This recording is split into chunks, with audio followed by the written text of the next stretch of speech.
आपको सभी लोग प्यार करते हैं ना, तो राधा रानी की तरह, और सब अपनी अलग अलग भाषा में करते हैं ना, तो मैं आपको थोड़ी सी भाषाओं में आपको वो बताऊंगी। अंग्रेजी में कहते हैं कि आई लव यू, गुजराती में कहते हैं तेनु प्रेम करूं छू, बंगाली में कहते हैं अमी के मातो भालोवासी, पंजाबी में कहते हैं ओ तेरी तो तेरे बिन नी जीना ओ बाबा, तेरे बिन नी जीना ओ बाबा।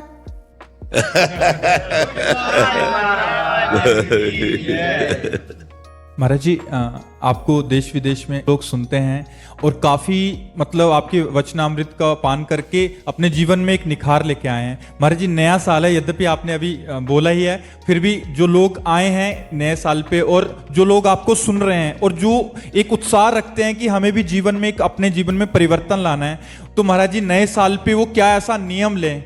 हम सबसे प्रार्थना करते हैं इस नए वर्ष के आगमन पर आप संकल्प ले कि आप कोई पापाचरण नहीं करेंगे।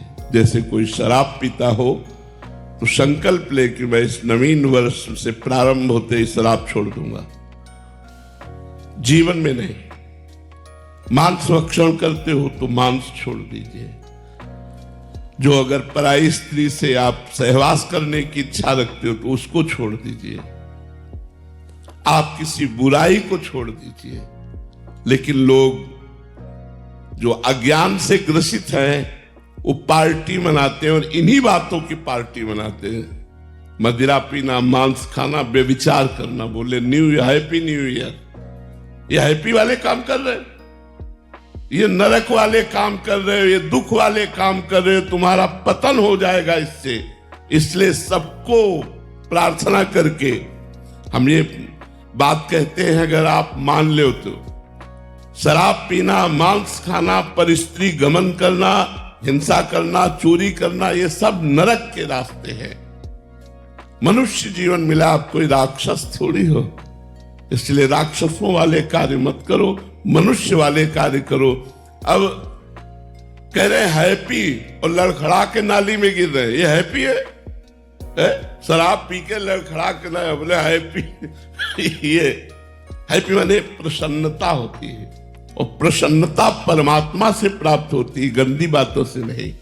इसलिए सबसे प्रार्थना है, लड़ाई झगड़ा मत कीजिए, शराब मत पीजिए, मांस मत खाइए, पराय स्त्री के प्रति दुर्व्यवहार की भावना मत रखिए। इन बातों का, बुराइयों का त्याग कीजिए, तो हमारा नव वर्ष मंगलमय रहे और सब पर भगवान की कृपा रहे, सब स्वस्थ रहे, सब सुखी रहे, सब धर्माचरण करें।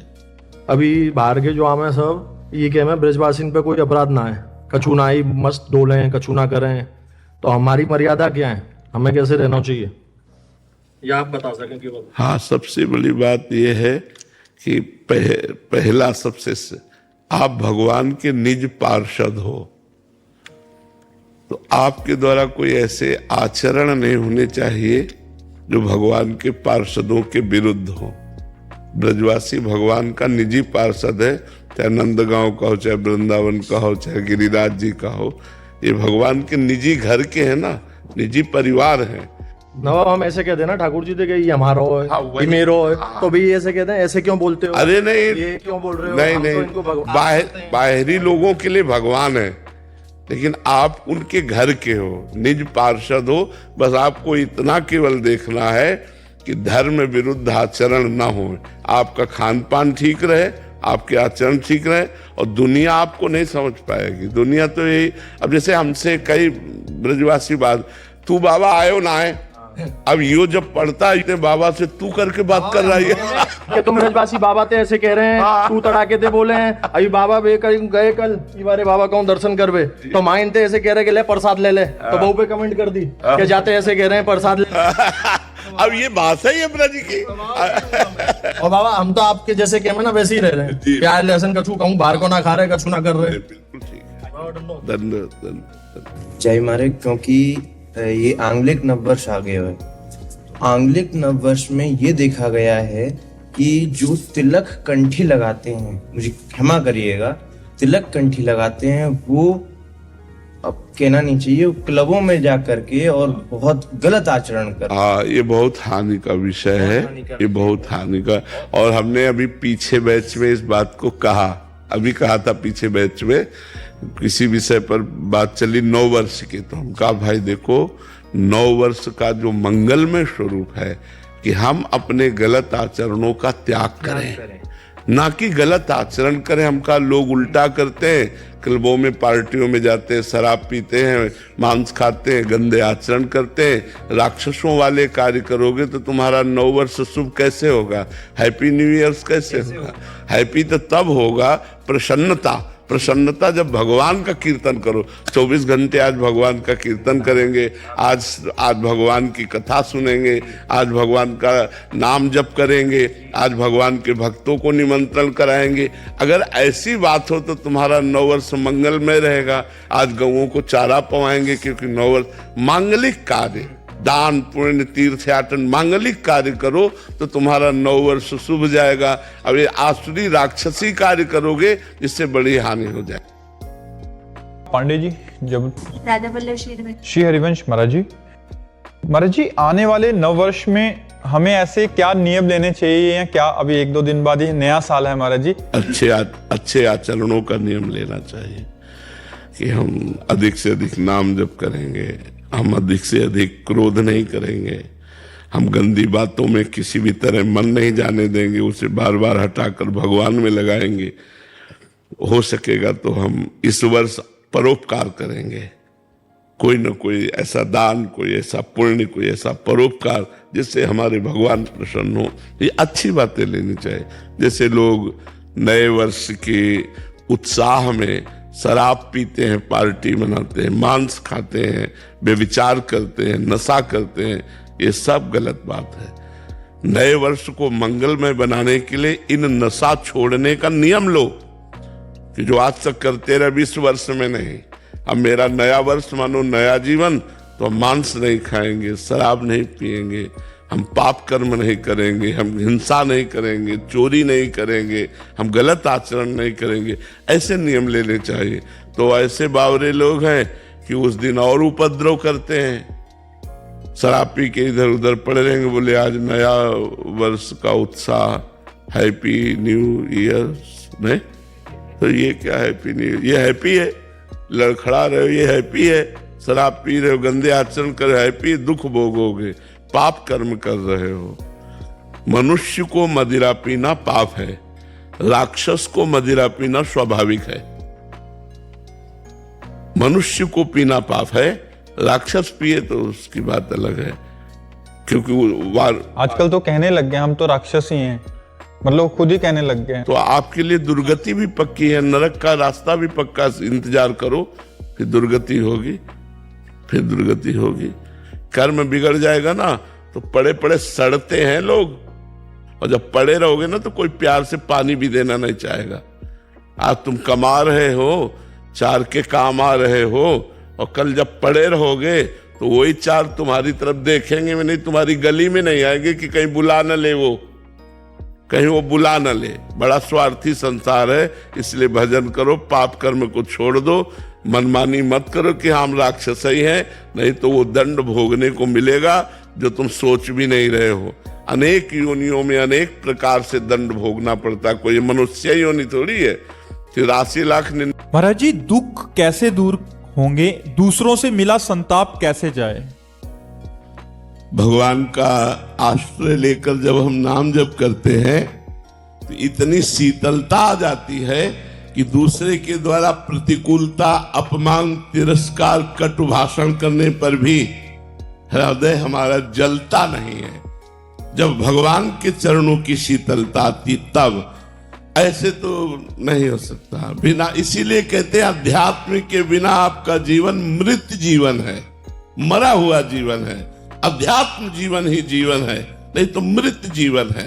राग द्वेष में नाना प्रकार के काम, क्रोध, लोभ, मोह, मद, मत्सर, इसी में पूरा समय हमारा नष्ट होता चला जा रहा है। अध्यात्मवान ही जीवन है। तो ये अध्यात्म में सामर्थ्य है कि कोई हमारे साथ प्रतिकूल व्यवहार करे, या प्रतिकूल परिस्थिति आ जाए, या प्रतिकूल स्थान मिल जाए, हम स्थान, परिस्थिति और व्यक्ति, इन सबसे निपटने के लिए, प्रतिकूलता से निपटने के लिए भगवान का भजन करें। भगवान के भजन से हमारी शुद्ध बुद्धि होगी और शुद्ध बुद्धि हमें बचा लेगी, अशुद्ध बुद्धि झगड़ा करवा देगी। इसलिए भजन करो, नाम जप करो, खूब अधिक से अधिक नाम जप करो। आरती पाठक जी मुंबई से। राधे राधे महाराज जी। महाराज जी, आपकी दृष्टि में मृत्यु के समय एक भक्त की मनोदशा कैसी होनी चाहिए? उस मनोदशा को अभी से साधने के लिए क्या तैयारी? मृत्यु के समय सबसे बढ़िया मनोदशा ये है कि सामने युगल सरकार मुस्कुराते हुए खड़े हो, हमारे हृदय से निकले राधे श्याम और प्राण निकल जाए। नेत्रों में, हमारे मानस नेत्रों में प्रिया प्रीतम हो और मुख में उनका नाम हो, और बस इसी के साथ प्राण निकल जाए। इससे बड़ी सिद्धि, इससे बड़ा लाभ, इससे बड़ा मनोरथ पूर्ण होना और कुछ नहीं हो सकता। अच्छा, ये किसी साधन से नहीं होगा। यह गुण साधन ते नहीं हुई, तुम्हारी कृपा पाओ कोई कोई, कोई कोई जन्म जन्म मुनि जतन करा है, अंतराम कहे आवत नहीं। अंतिम समय भगवान का स्मरण करते हुए भगवान के ध्यान में जो शरीर छोड़ता है वो सीधे भगवान के धाम को जाता है, वो भगवान के प्रेम को प्राप्त होता है। पर ये संभव है नाम भगवान की कृपा से, और किसी साधन में दम नहीं है। निरंतर नाम जप करके देखो, ये संभव हो जाएगा। निरंतर नाम जप करने वाले जो भी साधक हो, हमारी बात का अनुभव करना, जब आप सो के करवट बदलते हैं तो नाम चलता होता है। आप देखना, जब आप सो के उठेंगे तो आप नहीं जप रहे होंगे, नाम चल रहा होगा, यदि आप निरंतर नाम जपने का अभ्यास कर रहे हैं। ऐसे ही मृत्यु की बेहोशी दशा में भी नाम चलता है। जो भक्त जीवन भर अभ्यास करता है नाम का, तो अंतिम समय उसके हृदय में भगवान का नाम स्फुरित हो जाता है और वो भगवत धाम को प्राप्त होता है। ये भजन का अभ्यास करे और कृपा भगवान की, मूल तो कृपा भगवान की, इसमें और कोई साधन नहीं। वो कृपा करे, मृत्यु के समय आ जाए स्मरण रूप में या रूप धारण करके, तो ही बात हो सकती है। महाराज जी, एक ज्ञात हुए कि सब कुछ श्री जी करती हैं, पर जब परिवार पर दुख और तकलीफ का समय आता है तो हम भक्ति में उस समय कैसे दृढ़ता लाएं? देखो, पूरा बंधन ममता है, ममता। इसीलिए भगवान ने कहा, जननी जनक बंधु सुत दारा, तन धन धाम सुहृद परिवारा, सबकी ममता ताग बटोरी, मम पद मन ही बांध बर डोरी। माता पिता भाई बंधु पुत्र परिवार घर मकान, सबकी ममता अपने मन सहित मेरे चरणों में बांध दो, तो सच्ची भक्ति होने लगेगी। अभी भगवान की शरणागति पुष्ट नहीं हुई, अभी ममता परिवार में है। तो जब सुख हुआ तो लगता है भगवान की कृपा है, और जब दुख हुआ तो लगता है कि क्या है ये, कौन सी बात है। लेकिन भगवान सुख और दुख दोनों रूप में कृपा ही देते हैं, क्योंकि हमारे किसी पाप कर्म का फल ही दुख है। भगवान मंगल भवन सुख सिंधु है, वो कभी किसी को दुख नहीं देते। पर हमारे कर्म पीछे जो दुख वाले हुए हैं उनको भोगेगा कौन? हम ही को तो भोगना पड़ेगा। अवश्य में भोक्तव्यम कृतम कर्म शुभाशुभम, शुभ और अशुभ कर्म अवश्य भोगने पड़ेंगे। तो शुभ का फल है सुख और अशुभ का फल है दुख। चाहते हो सुख और करते हो पाप, तो दुख तो भोगना पड़ेगा। अब देखो, जो कानून है वो कानून है, उसे कोई काट नहीं सकता। कानून के अंतर्गत ही सारी क्रियाएं होंगी, कानून के बाहर नहीं होंगी। तो हमको अगर कोई भी दुख मिल रहा है तो भागवतिक कानून के अनुसार हम अपराधी थे, इसलिए हमें दुख मिल रहा है। कोई भी सुख मिल रहा है तो भागवतिक कानून के अनुसार हमारा प्लस पॉइंट है, इसलिए हमें सुख मिल रहा है।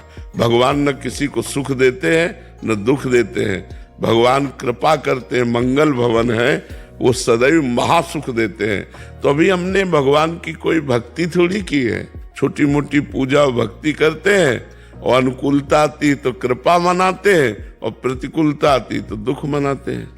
नहीं, अनुकूलता प्रतिकूलता हमारे कर्मों का फल है, भगवान तो कृपा सिंधु है। जैसे कोई भी पिता अपने बेटे को दुख नहीं देना चाहता। मानो पिता डीएम हो और लड़का क्रिमिनल कार्य कर दे, क्राइम कर दे, अपराध कर दे और वो पुष्ट हो गया है, अब क्या डीएम उसे बचा लेगा? वो भी कानून का अधिकारी है, लेकिन जब अपराधी सिद्ध हो गया तो फिर नहीं बचा सकता। ऐसे ही भगवान हमें बहुत प्यार करते हैं, पर अगर अपराध करोगे तो भोगना पड़ेगा। फिर मतलब तो ऐसे हमारा परम पिता परमात्मा बड़ा दयालु है, लेकिन जब हम ऐसे कर्म कर देते हैं तो फिर उसी के कानून में हमें दंड मिलने लगता है। और जब उसकी शरण में चले जाते हैं, अच्छे कर्म करते हैं, भजन करते हैं, तो सारे अपराध माफ करके हमें मुक्त कर देता है। तो वैसे तो कृपालु हैं, पर हमारे कर्म ही हमको दुख देते हैं, भगवान नहीं। ये अच्छे से समझ लो। इसलिए खूब नाम जप करो और अच्छे कर्म करो, परोपकार करो। दिलीप कुमार